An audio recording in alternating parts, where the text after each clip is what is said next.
सावरकर को भारत रत्न देने के महाराष्ट्र बीजेपी के वादे पर सियासी घमासान मचा है। अब महात्मा गांधी के परपोते तुषार गांधी ने बीजेपी को इस मुद्दे पर घेर लिया। We understand the real objectives and the conspiracies behind Bapu's murder at a time when the patron of Bapu's murderers is considered to be given a Bharat Ratna. Haryana Lokhit party के नेता गोपाल कांडा ने बीजेपी को समर्थन देने का ऐलान किया, जिस पर विपक्ष ने बीजेपी को घेर लिया। गोपाल कांडा ने बतौर निर्दलीय विधायक 2009 में हुड्डा सरकार को भी समर्थन दिया था, लेकिन इस बार उन्होंने बीजेपी को समर्थन देने का ऐलान कर दिया। देर रात गोपाल कांडा विमान से दिल्ली पहुंचे और बीजेपी के कार्यकारी अध्यक्ष जेपी नड्डा से मुलाकात की, जिसके बाद उन्होंने बिना शर्त बीजेपी को समर्थन देने का ऐलान कर दिया। मोदी जी के नेतृत्व में देश का विकास हो रहा है, वैसे ही प्रदेश में भी हरियाणा सरकार अच्छे से चले, भारतीय जनता पार्टी की सरकार, सबने बिना शर्त समर्थन दे दिया। हरियाणा में सरकार बनाने की कवायद में लगी कांग्रेस को गोपाल कांडा के इस फैसले से बड़ा झटका लगा और कांग्रेस नेता मनीष तिवारी ने ट्वीट कर बीजेपी पर हमला बोल दिया। गोपाल कांडा भाजपा के लिए दूध के धुले हो गए और सत्ता का रास्ता बन गए। क्या ये भारतीय जनता पार्टी के दोगलेपन को नहीं दर्शाता? आम आदमी पार्टी ने भी इस मुद्दे पर बीजेपी को निशाने पर लिया। मनीष सिसोदिया ने एक तस्वीर ट्वीट की जिसमें बीजेपी ने गोपाल कांडा के खिलाफ एक रैली निकाली थी।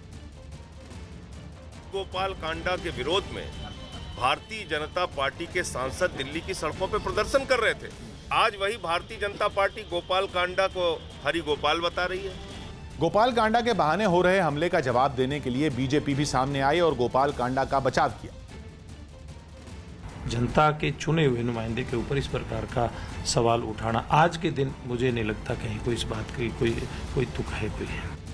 गोपाल कांडा के समर्थन पर बीजेपी के अंदर भी मतभेद खुलकर सामने आ गए। बीजेपी नेता उमा भारती ने पीएम मोदी और अमित शाह को टैग करते हुए एक ट्वीट के जरिए गोपाल कांडा पर सवाल उठाए और सरकार बनाने के लिए उनकी मदद लेने पर अपनी ही पार्टी को घेरा। साथ ही उन्होंने ट्वीट में गोपाल कांडा पर लगे आरोपों का जिक्र करते हुए बीजेपी आलाकमान को उनसे दूरी बनाने की अपील की। उमा भारती ने गोपाल कांडा से समर्थन लेने का विरोध किया, तो वहीं सोनीपत से बीजेपी सांसद रमेश कौशिक इस मामले में कुछ भी बोलने से बचते रहे। गोपाल कांडा के समर्थन पर आपके ऊपर सवाल उठ रहे हैं सर। ऐसा यार ये कोई बात हो रही, अब मैंने ये नहीं कहा उसका ले रहे किसका ले रहे। देश के किसी चुनाव में ऐसा पहली बार हुआ है जब किसी सीट पर नोटा का विकल्प दूसरे नंबर पर रहा। चुनाव आयोग के मुताबिक महाराष्ट्र की लातूर ग्रामीण सीट पर नोटा को 8 पार्टियों के उम्मीदवारों और 6 निर्दलीय उम्मीदवारों से भी ज्यादा वोट मिले हैं। इस सीट से जीत दर्ज करने वाले कांग्रेस नेता धीरज देशमुख के बाद सबसे ज्यादा लोगों ने नोटा के विकल्प को ही चुना और इस तरह नोटा देश में पहली बार किसी सीट पर दूसरे नंबर पर पहुंच गया। नोटा यानी नन ऑफ द अबव का मतलब है इनमें से कोई नहीं। ये विकल्प हर वोटर को मिलता है ताकि वो चुनाव में इसका इस्तेमाल करके ये बता सकें कि वो किसी भी प्रत्याशी के हक में नहीं है। दिलचस्प ये है कि इस सीट पर बीजेपी शिवसेना गठबंधन के उम्मीदवार को नोटा के मुकाबले आधे वोट भी नहीं मिल सके। हॉन्डुरस में राष्ट्रपति के इस्तीफे की मांग कर रहे प्रदर्शनकारियों की पुलिस के साथ हिंसक झड़प हो गई। वहां के राष्ट्रपति हुआन अर्लांडो पर ड्रग्स माफिया के साथ रिश्ते रखने का आरोप है, जिसके बाद लोग उनके खिलाफ सड़कों पर उतर आए और उनके इस्तीफे की मांग तेज कर दी। राष्ट्रपति के खिलाफ प्रदर्शन कर रहे लोगों की वहां तैनात पुलिस के साथ जोरदार झड़प हो गई। पुलिस ने पथराव कर रहे लोगों को खदेड़ने के लिए आंसू गैस के गोले दागने शुरू कर दिए। प्रदर्शनकारियों ने तो कई इमारतों और दुकानों को आग के हवाले कर दिया।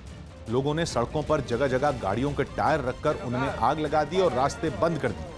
आगजनी के बाद दमकल की कई गाड़ियां वहां पहुंची और आग बुझाने की कोशिश शुरू की गई। हालात बेकाबू होते देख वहां बड़ी तादाद में सुरक्षा बल को तैनात किया गया, जिसके बाद बवाल कर रहे प्रदर्शनकारियों को वहां से खदेड़ दिया गया। पाकिस्तान के पूर्व प्रधानमंत्री नवाज शरीफ को लाहौर